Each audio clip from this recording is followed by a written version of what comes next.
Hi, I'm Kamala Beck, and on behalf of the worship team here at First Congregational Church in Bakersfield, California, I want to thank you for joining us today for our online worship, whether this is your first visit or you're a returning viewer.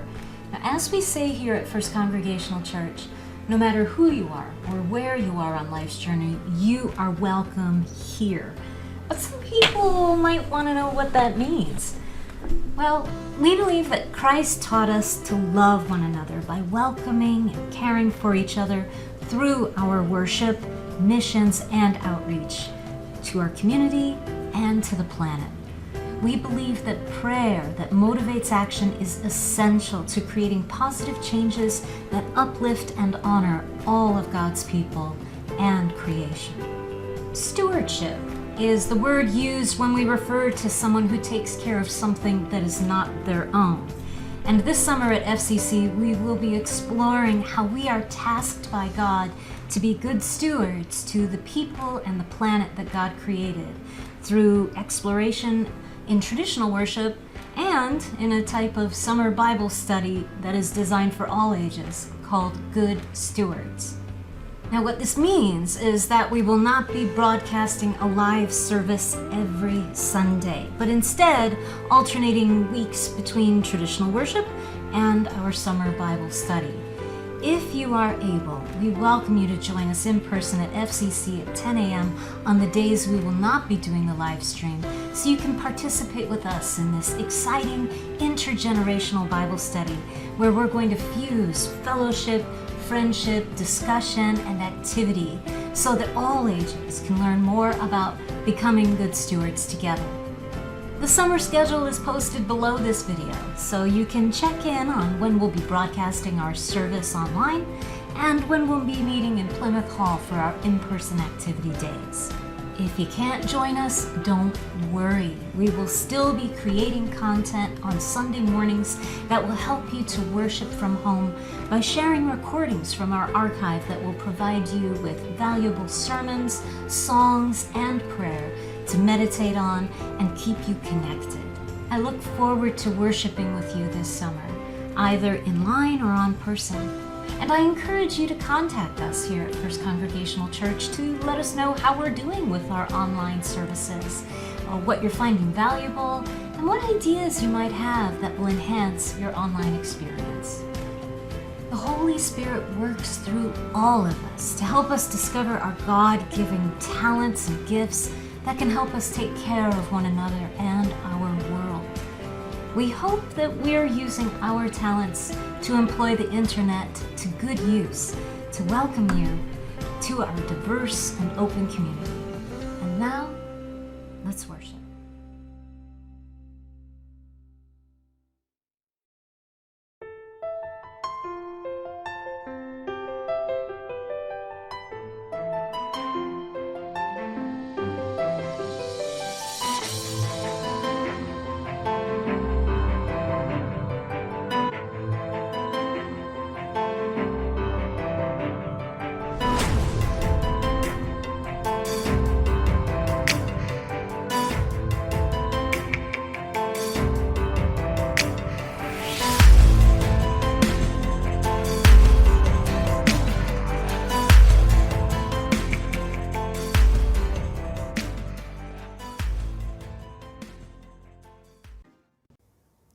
Good morning and welcome to worship here at First Congregational Church in Bakersfield.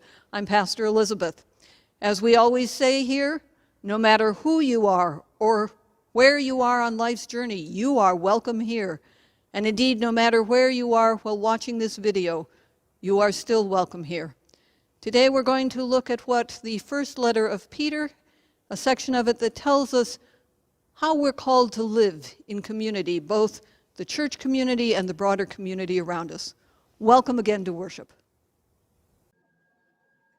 Today's reading is from 1 Peter chapter 3, verses 8 to 16. Finally, all of you have unity of spirit, sympathy, love for one another, a tender heart, and a humble mind. Do not repay evil for evil or abuse for abuse, but on the contrary, repay with a blessing. It is for this that you were called, that you might inherit a blessing. For those who desire life and desire to see good days, let them keep their tongues from evil and their lips from speaking deceit. Let them turn away from evil and do good. Let them seek peace and pursue it. For the eyes of the Lord are on the righteous, and his ears are open to their prayer. But the face of the Lord is against those who do evil.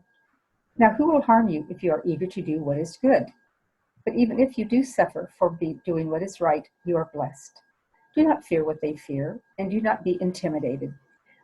But in your hearts sanctify Christ as Lord.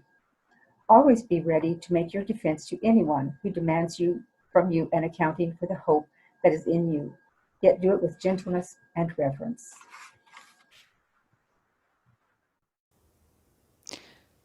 Please join me again in the prayer that I always say before I preach. God, may the words of my mouth, the meditations of each and every one of our hearts be acceptable in your sight this day and all days. O God, our rock and our Redeemer. Amen. I've seen enough crises that I've learned that a crisis brings out both the best of human beings, which is seen in those folk who come together to help each other through and even work to help those who are total strangers. And it also brings out the worst of human beings. Those are the opportunists, the folk who see a chance to make money or get something they want and don't care what it costs somebody else or what it does to somebody else. In our current COVID crisis, they were the folk who, when the crisis first started, made fake protection equipment and sold it to people and to hospitals, costing people's lives. I'm used to those two kinds of responses, but in the last few months I've seen a third response develop. People seem to feel free to express their anger and upset any way they want, no matter how trivial the cause may be. People will dump on others. At best, they're rude. At worst, people become abusive, sometimes physically, sometimes verbally, sometimes on the internet. And it goes to extremes. I'm sad to say I have even heard stories of COVID patients spitting on their doctors and nurses, the very people trying to help them, because those people are Asian, and if they're Asian, they must be to blame for this virus. Total nonsense. If you want to blame something for this virus, blame it on bats and armadillos. I find myself wondering, though, what is it that allows people to feel they have the right to dump on other people that way? And the more I think about it, the more I feel that it's a sign of how disconnected we have become from community. When we become disconnected from our communities, we start to focus more on our own rights, our own desires, and forget we also have responsibilities to others. So it's in this context that I read the passage that we are using today, this passage from 1 Peter. The author begins this section by laying out 5 qualities that those of us who are church people should be trying to learn for ourselves and encourage in one another. Those 5 qualities are harmony of spirit. Some translations say unity of mind. When I looked up the Greek, I liked the translation, a harmonious mind together. A harmonious mind brings together the image that we don't all walk lockstep believing exactly and doing exactly the same thing, but we bring together our differences and they blend to make us stronger, more capable, because there are things we can do together we cannot do alone. And so it becomes a harmonious mind, just like the different parts of a piece of music come together to form something more than any one person could play. The second one is sympathy. Understanding where a person comes from, what their experiences are. We live in such a diverse world that we can no longer assume that the person we are meeting shares our experience, our understanding. And so sympathy for us means that we are willing to take the time to learn who each other are, to share who we are, so that we can understand what makes somebody else hurt, what makes us hurt, how do we relate to one another. The third one is love one another. That was a sign of the early Christians. It was said of them, "Oh, see how they love one another." Loving one another doesn't mean saying something nice on a Sunday morning. Loving one another means willing to take an extra step or 2 steps to help someone or comfort someone or do something to make someone else's life better. Then there is the tender heart, nurturing a tender, not a callous heart, one that is willing to be open, to see and sympathize with the hurts of the world, rather than closing ourselves off and just saying it's all their fault, they deserve whatever they get. The last one is an interesting one, a humble mind. What does it mean to have a humble mind? Well, we human beings, that's what we are, human beings are never perfect. And part of that imperfection is that every single one of us has parts of ourselves we don't recognize, places where we believe the wrong thing, or we act in a way that is more hurtful to others than we perceive. To have a humble mind is to know that you cannot see your own failings. And so being willing to listen to those who gently and lovingly are willing to say, yes, here's a place where you're wrong. Here's a place where you need to reconsider something. Here's a place where you need to learn to behave differently. That hurts. It stings to be told we're not perfect. But a humble mind understands that none of us are perfect. And therefore we need to be willing to listen and know all of us have places where we can grow. Imagine a congregation where those 5 qualities are nurtured and encouraged and shared. It would be a wonderful place. The author goes on to talk a little bit more. Talks about we should not be responding to evil with evil, or with abuse with more abuse, but we should seek peace. Seek to find those ways to build ties. Seek to find those ways to understand one another. Seek to de-escalate issues rather than escalate them. To find the way that helps us help and live with everybody in peace. Now, this first letter of Peter's, was actually written to Gentile Christians who were scattered all across the Roman Empire. Their issue wasn't just with the people in the church. They were being harassed for their faith.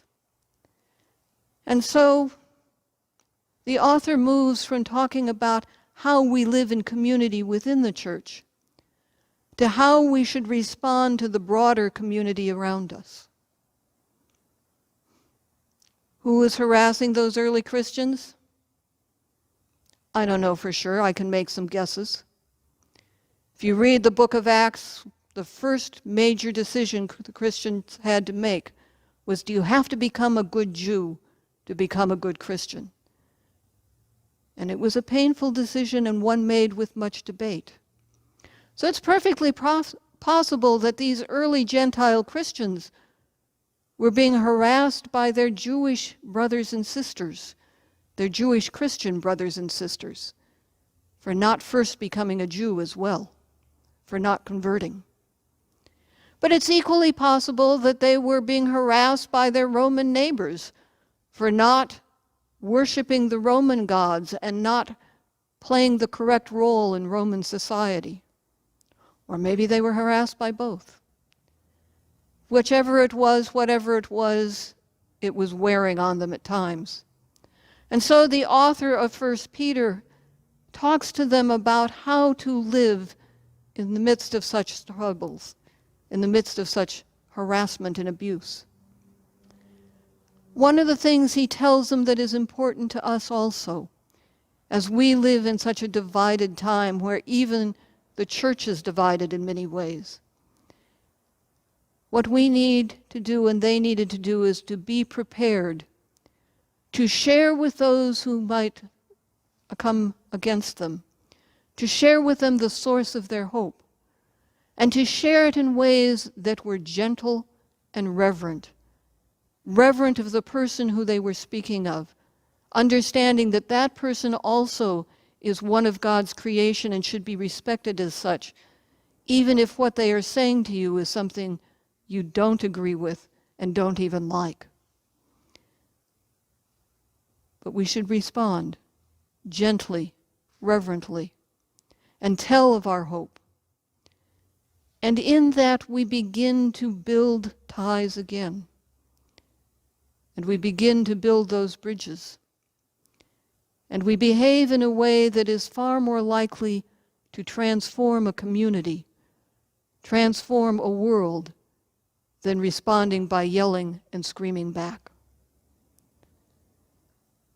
So here we are with these guidelines as we live in the middle of a very tense time when people are facing all kinds of upheavals and stresses, when it's easy to understand why we get short-tempered and so do others.